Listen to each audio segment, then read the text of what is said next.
Hey everybody, Sharon from Vivid Days. Thank you for choosing to spend some time with me today. I'll keep my intro short and sweet.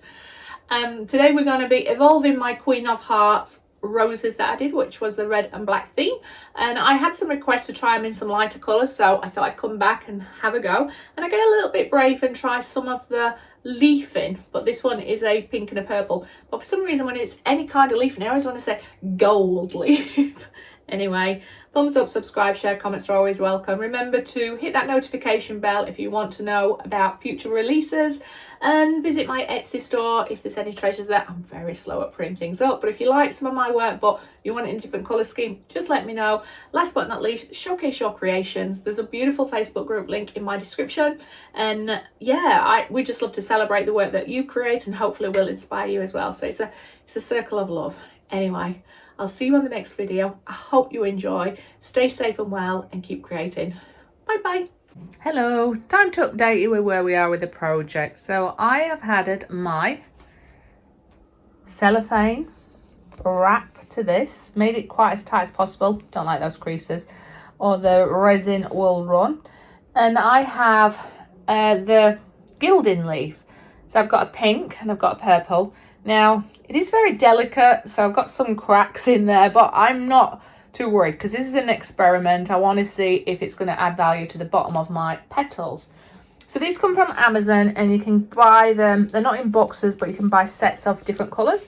And I'm going to show you how I apply them, and hopefully you can get yours so it's more like this and less like this. All right, let's get on with this. And if you're wondering what my cellophane wrap is, basically, I use it in quite a few of my videos. It's similar to what florists would use. Oh, and it is like that. And it releases beautifully, but you will have to make sure that your resin is cured before you remove it. I get mine from Amazon. You can get them from all over. And last time I decided to leave it on and cut around them. But with the petals, we're going to leave these for 5 hours and then remove them. Anyway, I'll show you how I apply the last couple of leaves, and hopefully we'll get it right this time, Sharon.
I hope you're feeling nice and relaxed. One of my favourite tunes, that one called Touching Moments, free on YouTube at a radio station near you. I've always wanted to pretend to be a DJ. I'm not very good, am I? Anyway, back on with the project. People that are supporters of my channel will know that when I'm working with my sculptures or anything where I need a fairly thicker resin, I work with Elechem Mastercast 1-to-1. Still trying other brands out there. I use other resins, all good for different projects, but for me I find the best one so far is this particular one. Now I waited 20 minutes before I started pouring, and that's when it's heating up and just about to cure. Hold your nerve. The reason you do that is it stops the resin spreading too far. So that's the intention. So some of the gold, not gold leaf, we've said this before, Sharon, some of the foil you can see turns into the resin. And to start with, I was a little bit worried about that, but it's the static that the resin has. And if it's near the edge, it caused it to fold over. But it added to interesting textures on the petals, in my opinion. So I put the white down to start with, came in with a silver, and that was the same for both the pink and the purple. And then I came and added the specific colour, like the pink or the purple, to the colours. Now, because it was a transparent colour, it wasn't as strong as I hoped it would have been, but I love what it did to the petals in the end result. So I maybe should have just used a opaque colour. But, you know, it was a learning process and I enjoyed it. Just wanted to give you that little bit of commentary. When I do come and take the petals off, as I think I mentioned before, it's going to be 5 hours. But that may vary depending on your resin. Hashtag disclaimer. All right, I'll let you enjoy this process while I'm going to add some nice music, hopefully to relax you a little bit more. So welcome to Dodgy Sharon's FM.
So this is 5 hours later and my resin is still bendy. You can see it bending over the glass quite nicely, but it's fairly firm to touch. I'm not getting any imprint in there unless I really pressed hard. On my champagne flute, Bollinger anyone, I really enjoy the size of the glass for working in. For me, preference wise, I find that for me aesthetically the flowers look better for me. So around the glass I have put some of that cellophane wrap. That's important that you do that so the resin doesn't stick to your glass. And I'm basically rotating or alternate and just overlapping each other, and I'm making sure that when I cover the creases, I'm trying to think about the inside of the glass, and you'll start to see me turn it upside down. Oh, after I lost my camera, it fell over there. And making sure that they're slowly folding together on the inside, but on the outside, they're not sticking to each other too much so that they're just one flat piece, that I'm starting to lift them and trying to make my petals look like they've got character. So you see me do this for the pink one and the purple one. I recommend that you do take your time and just keep looking up and down. Yes, it does take a while, and it is something to bear in with your consideration that if you leave it too long, this process itself could take an hour. And so if you left your resin while the very last piece, you might start to find that you're putting a lot of tension on your resin. So you want it to be pliable and move very flexible and sculpt into the shape you want, but you're not going to put any stress fractures in there or cracks. Anyway, have fun with it, play around, and I absolutely love the end results. I'm going to keep exploring it and seeing how else I can evolve it. And I wasn't too thrilled with the foil to start with, thinking, ooh, just keep working with it, Sharon, see what the end result's going to be. But then as it became more of a flower, all these different shapes and colours and textures, I think just made it look better. And that's my honest opinion. You may not like it, but I still think it's worth exploring. And I'm going to try and do some with gold on the back. And say if I've got black petal with gold at the back, how striking would that be? Anyway, I'm going to leave you to watch some more with a little bit more music, but I just wanted to give you that commentary. You will also see me, sorry, just remembered, I add a little bit of masking tape, and again, that's just when I'm trying to get the shapes of the leaves into a particular bend, but I don't use them too much, but it's something that you'll see me do. There I go. Anyway, I'll leave you to some music. Bye bye.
So this would be 24 hours after and reveal time, and it's only really when you do remove the tape and the glass you get to see what you've created. Although it's transparent, the glass, you can't really see if your designs worked. And I think this is where I started to think, yeah, I really do dig, even though that the silver foil, not silver foil, it's not gold foil, Sharon. It's not silver foil.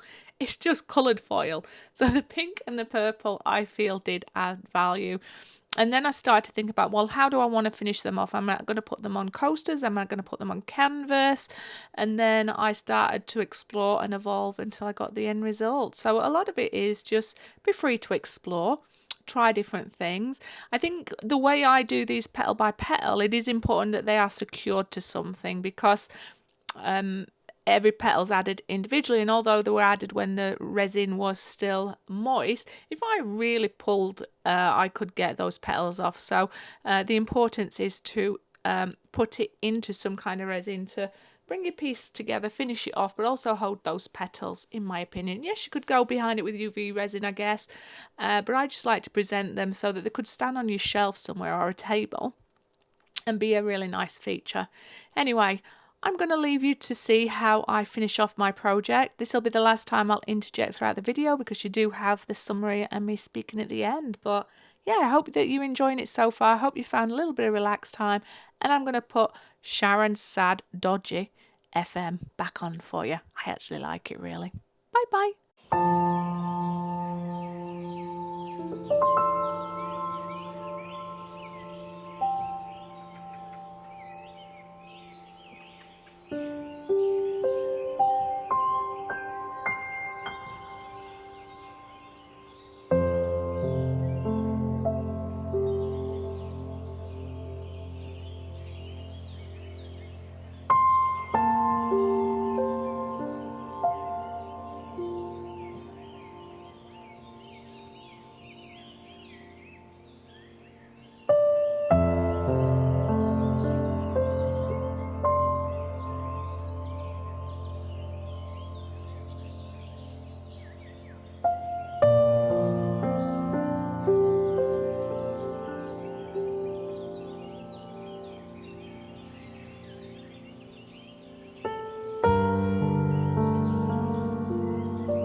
Okay, we are here for review time, and I absolutely love how these ones have evolved. So you saw me practice with the pink and purple foil, and although I didn't get it level and everywhere, I think the randomness of it, or the rusticness of it, I really enjoy. So there's definitely scope for me to go back and include more foils, different colours, and try and perfect that. So we're going to go in. I've got my torch to try and show you. I love the folds that I've got in here on both of them. So you can see petals all the way through. And where you see the gap here where the cup was, I've embellished them a little bit with some crystal table scatterings. Now you may choose to do that or not. It's up to you. But I felt it balanced and added a little bling. It's like they're on ice, or it's water, or dewdrops, whichever way you want to look at it. I've put them on there because they're not really realisms, but as far as a table decoration or just a sculpture that you want to put anywhere, I feel these are now beautiful in my own opinion. So we added the white base, but what I have done on these ones is I've added so the base I've added felt. We've got the gold around the edge. Might need to do one more layer. And I have put my crystal table scatterings. Let's see if we can focus. Crystal table scatterings and on top of the white. And it's got some nice little bling and reflection in there. A contrast, and when the light's on at a different angle, it does sparkle. But let's look at the rusticness of those leaves. I really enjoy them. Might not be for everybody, I get that. But if it has sparked some creative thought processes, and you're going to have a go, and my work has influenced you, let me know. Tag me in your work. Give me a, oh, let's focus. Yeah, let me know. I've added a couple of the stick-on ones, just again so it captures that light as you walk past it. And same on here. So let's go and have a little close-up on this. Very similar to the other one. These leaves are a little bit more looser, so you might choose whether you want the looser floating ones or the more tighter ones. But very similar concept of how you construct them. And again, this is where you can see where the foil hasn't covered the whole area, but I still really enjoy it, and I love the just rusticness of them. So these are going to be displayed on a couple of my shelves, and I really enjoy them, and I might put some of these on my Etsy store, so watch this space. But thumbs up, subscribe, thumbs up, subscribe, share, comments, always welcome. Remember to visit my Facebook group if you want to showcase your art, and remember to also visit my Etsy store. But thank you so much for hanging out with me. I've got a collaboration coming up. I've got 3 coming up in the month of April, so watch this space. I won't give too many spoilers away, but be safe, keep creating, and come back and visit me soon. Thank you so much. Bye bye.